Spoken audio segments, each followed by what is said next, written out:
Get ready to get in the game. Stretch, strengthen, live, and thrive.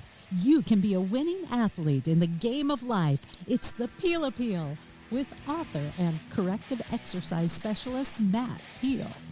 Hey, this is Matt Peel with the Peel Appeal podcast. What's going on in your world today? Where are you? What are you doing right now as you're listening to me? Are you driving? Are you working out? Are you hanging out at home with a beer? Whatever you're doing, welcome. I'm glad you're here today to talk with me. So, very important topic today because, as always, we talk about the science, not just what's trending on social media, not is just with whatever you saw Joe or Jane Schmo in the gym doing and going, I wonder if that is going to work for me. Because trust me, I hear and see that all the time. And the answer is no. What Jane or Joe Schmo are doing is not going to work for you because the odds are they have no idea what the hell they're doing either, which is exactly what we're talking about today.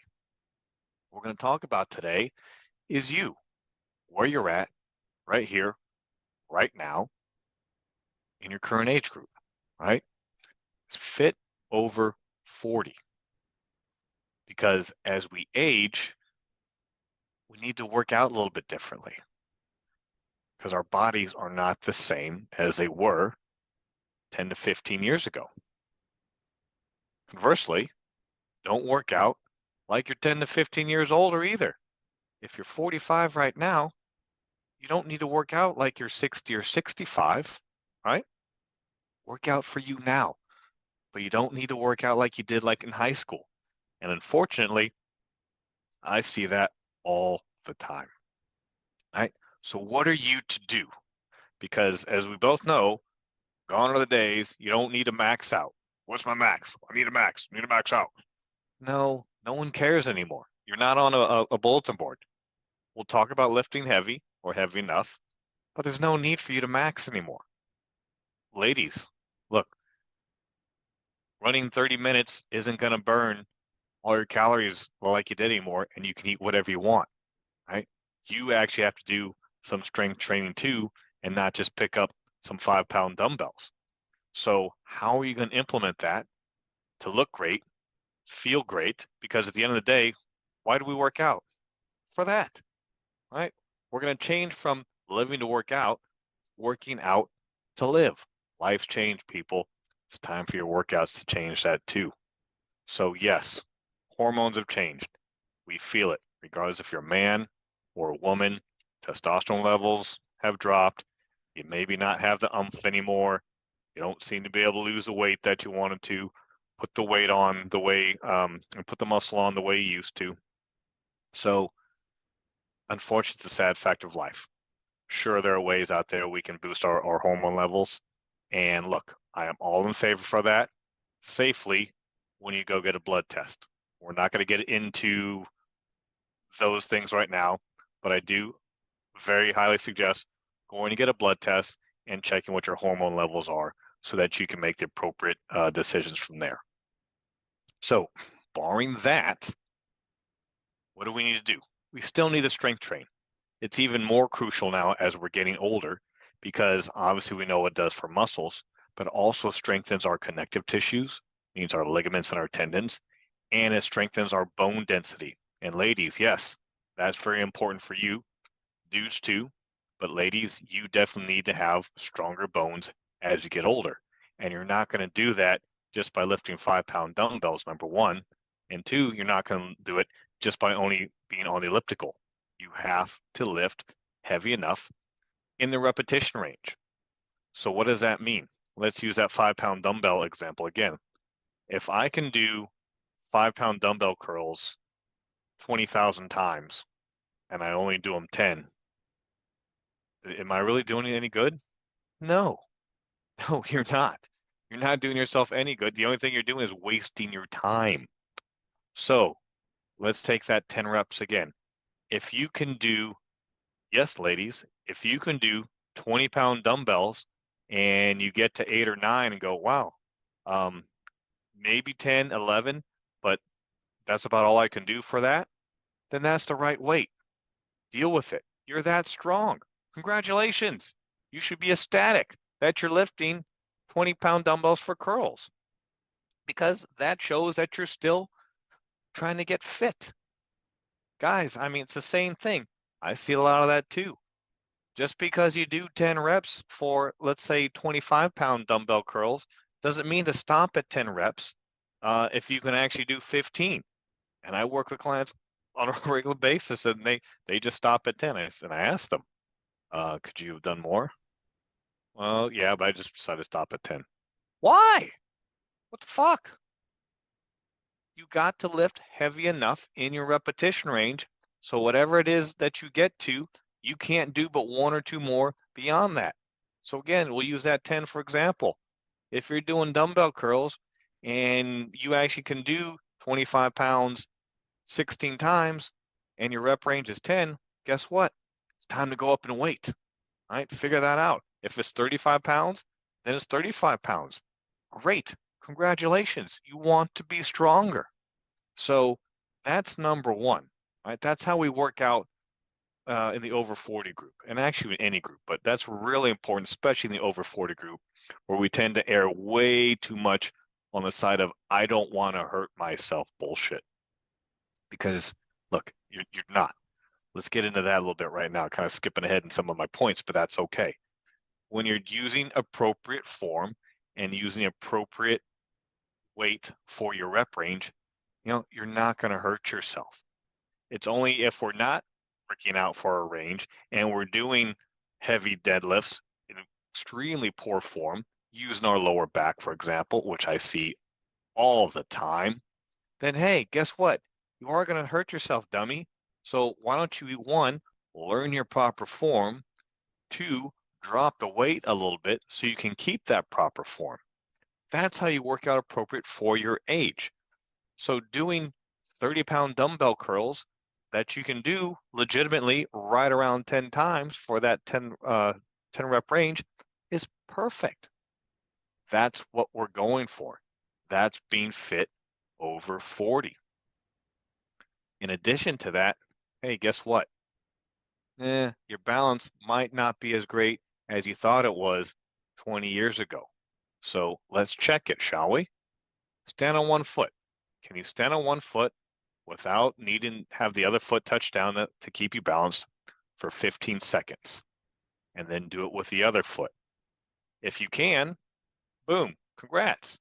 You've reached the minimum standard that the CDC says you need to be able to do. If not, hey, we probably need to work on that with some balance moves. Even if you can, balance is a use it or lose it type of function. So let's incorporate using the Bosu ball. That's that half moon thing in the gym that you're wondering, what the hell does that do? What side do you do? The round side, the flat side? The answer is yes. Use both sides, right? Stand on it for squats. Stand on it and just do dumbbell curls. Those are the types of things that can help with your balance so that you don't fall later on. Because yeah, guess what? You get a little bit more brittle as we get older, but when you're working out and strength training, your bones are a little harder, and so they're going to be less prone to break, unless of course it's a major issue where you're slip, trip, and fall running at full speed or run into a car or something like that. But anyways, use your balance. How about a TRX? One leg squats. Those are wonderful. Bulgarian split squats. That's another great balance exercise. Hell, just doing walking lunges for some people really challenges their balance. So incorporate those types of moves into your normal routine. It'll pay off for you big time. Plus, it keeps it interesting. I mean, why would you do the same old routine over again? But then I see that all the time with people, and they admit it. Yeah, I haven't changed my my workouts in probably the last 10 years. Great. Guess what? It looks like it. So let's incorporate into that some balance moves. Make it a little bit fun too. So how do you put it all together, right? Because like we said, life changes now. Kids, if you're into your 50s or early 60s and listen to this, maybe you even have grandkids and you're working. Maybe, so depending where you started in this life cycle, maybe you started late with kids and you are 45 and your kids are still only 10 to 12 years old, right? So you got a lot of responsibilities still going on. How can you get in the gym and get enough workouts done without spending 3 hours 5 days a week the way you used to when you were 26 and you didn't have any kids? Maybe you weren't even married at that point in time. So what I suggest is 3 full body workouts per week. Monday, Wednesday, Friday, Tuesday, Thursday, Saturday, something to that extent. You can do 4 sets per exercise, right? When you add that up at the end of the week, 4 times 3, that's 12 sets per body part. That's plenty enough volume, men and women, to get stronger, work on your balance, increase your bone density, have a little fun, look great, feel great for where you are right now.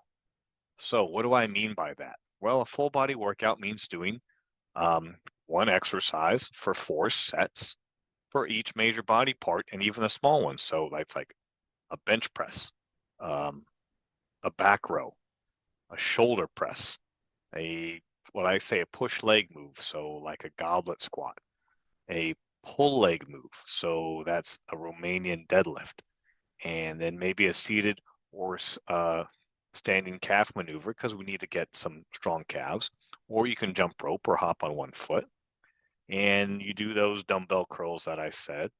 And for your triceps, maybe use a cable and you put an attachment on there and you do some cable press downs. Right? That's a full body workout. That's hitting each body part for 4 sets. Take a day off, come back, and again, hit every body part, but from a different angle with a different exercise. So use dumbbells one day, use barbells another day, flat bench, incline bench, squats, maybe a deadlift or lunge. Instead of straight leg deadlifts, you use leg curls. Maybe you do the easy bar curls instead of dumbbells. All those things, those changes are going to help you look great, feel great, have more energy, and get it all done in less time, especially when you superset. And we won't get too detailed right now on it, but that's how you can get a great workouts in for where you are right now. How long should that take you? An hour? Maybe 45 minutes? I do a lot more volume than that in 45 minutes. Maybe one podcast I'll talk a little bit more about my own workouts, but you can do it in 45 to 60 minutes in and out, including warm up, and go on with your life. Another thing that we have to start including is stretching. What the hell's that, you say? And I get it. I didn't do a lot of stretching when I was younger either, but guess what? I do now. What do we do? What kind of stretching? We do active stretching on the warm-up. What is that? It just means in motion. So static stretching means what you're thinking about. When you lean down, touch your toes, and just hold. That's a static stretch. So if we're going to talk about that same stretch, how do we make that active? Well, if we're standing tall, right, we just, slowly lean down as far as we can. Say maybe we touch our toes. As soon as we touch our toes, then we slowly come back to the top. And then we do it again. Well, slowly is a relative term. And then we come back to the top. We do that 5 to 6 times. That's the active stretch because we're getting ready for movement. So we want to stretch in motion and upregulate our nervous system. When we're done working out, that's when we lean down and just touch our toes and hold that position because we're down regulating our nervous system and want to bring those muscles back into proper length tension relationship. But that stretching also helps with our posture. It helps us feel better. It opens us up, especially as we're sitting all day, whether we're plus driving, holding our phones, staring down, looking at our computers, right? We're closed in on ourselves. Stretching helps to open us up, and it actually helps us to lift a little bit more because we can have better flexibility and range of motion. So if you're not stretching right now, you're just going in cold and lifting, then you are setting yourself up for some injury very soon.